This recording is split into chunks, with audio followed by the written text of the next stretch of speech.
Vous avez décidé de devenir propriétaire, mais vous hésitez entre acheter un logement ancien et un logement neuf. Aujourd'hui, on va voir la différence entre les deux options pour que vous puissiez vous décider. Première chose, dans quel cas est-ce qu'on achète dans l'ancien? Vous achetez dans l'ancien lorsque vous ne pouvez pas attendre, lorsque vous avez besoin de prendre possession du logement très rapidement.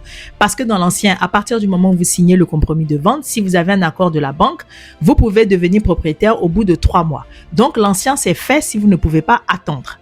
L'ancien aussi pour vous si vous avez de l'argent de côté. Si vous n'avez pas suffisamment d'argent de côté, il faut vous orienter dans le neuf. Si vous avez l'argent de côté, il faut vous orienter, vous pouvez vous orienter dans l'ancien. Pourquoi? Parce que dans l'ancien, on vous demande au moins 10% d'apport. Pourquoi? Parce que les frais de notaire sont beaucoup plus élevés. Donc, comme les frais de notaire sont environ entre 7 et 8%, on va vous demander de mettre sur la table au moins 10%. Exemple, si un bien coûte 200 000 euros, on va vous demander de mettre par exemple 20 000 euros sur la table. Donc, si vous n'avez pas assez d'apport, il ne faut pas aller dans l'ancien. Troisièmement, si vous avez besoin d'espace, vous pouvez choisir l'ancien. Parce que dans l'ancien, les superficies sont beaucoup plus grandes. Vous avez aussi en général des caves. Et si vous avez besoin de caves, c'est préférable de vous orienter dans l'ancien. Quatrième chose, dans l'ancien, c'est aussi bien si vous n'aimez pas avoir des cuisines ouvertes. Parce que dans le neuf, les cuisines sont ouvertes. Et si vous avez une cuisine très épicée, il est préférable, et que c'est quelque chose qui vous pose un sérieux problème, il est préférable que vous allez dans l'ancien où là, la plupart du temps, vous pouvez trouver des cuisines fermées. Quatrième chose, si vous avez besoin de faire un investissement locatif et de dégager un cash flow très important, dans ces cas-là, il est préférable de vous orienter dans l'ancien. Maintenant, l'ancien a aussi des inconvénients. Lesquels?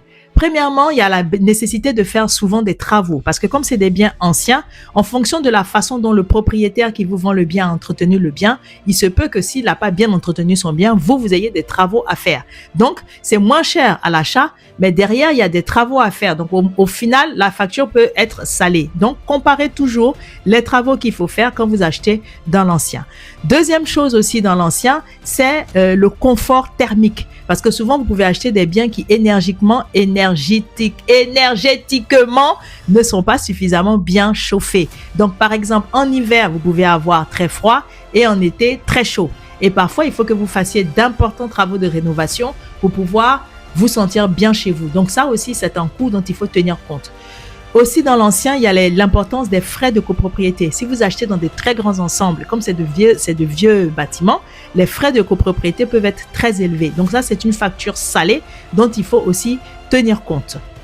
D'autre part, le bien vous est enfin vendu sans garantie. Ça veut dire que comme c'est des biens qui ont été construits depuis longtemps, on vous les vend, les garanties sont terminées. Donc, vous ne pouvez pas vous plaindre chez qui que ce soit. S'il y a des travaux à réaliser, c'est à vous de le faire.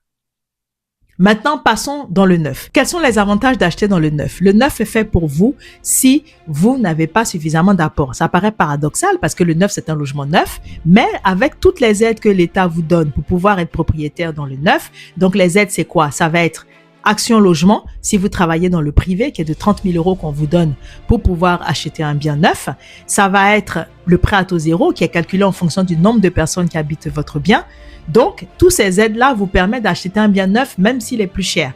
D'autre part, les frais de notaire sont moins élevés dans le neuf et parfois ils sont même pris en charge par le promoteur. Donc avec 10 000 euros par exemple, vous pouvez déjà devenir propriétaire. Vous pouvez mettre 6 000 euros dans le projet, garder 4 000 euros pour montrer à la banque que votre projet est solide. Donc dans le neuf, vous avez beaucoup plus de facilité pour pouvoir démarrer le projet. Le neuf aussi a encore un quatrième avantage, c'est que le logement est isolé, c'est-à-dire qu'il est construit avec les dernières normes. Donc à l'intérieur, vous n'avez pas trop chaud l'été ni trop froid l'hiver. Vous faites aussi des économies d'énergie parce que les biens sont pensés pour que vous dépensiez le moins d'énergie possible. Donc, c'est un projet qui est banger lorsque vous n'avez pas suffisamment d'apport et que vous voulez bien rationaliser les choses. C'est aussi un bien qui vous est livré avec des garanties qui durent au moins 10 ans. Donc, pendant 10 ans, vous êtes convaincu de ne pas faire de travaux à votre charge parce que s'il y a quoi que ce soit dans le logement qui nécessite de gros travaux, c'est le promoteur qui devra faire parce que ça veut dire qu'il y a eu un défaut de construction. Ce qui n'est pas le cas dans l'ancien où on vous livre un logement où s'il y a des travaux, c'est à vous de le faire. L'inconvénient du neuf, ça va être quoi? Ça va être la taille des logements parce que les logements ne sont pas aussi grands que dans l'ancien.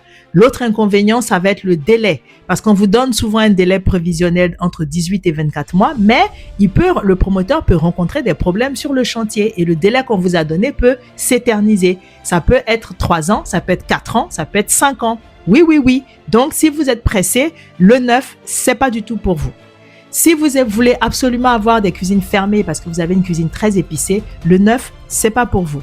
Si vous avez une très très grande famille et que vous avez besoin de plus de 120, 130, 150 mètres carrés, le 9, c'est pas pour vous également.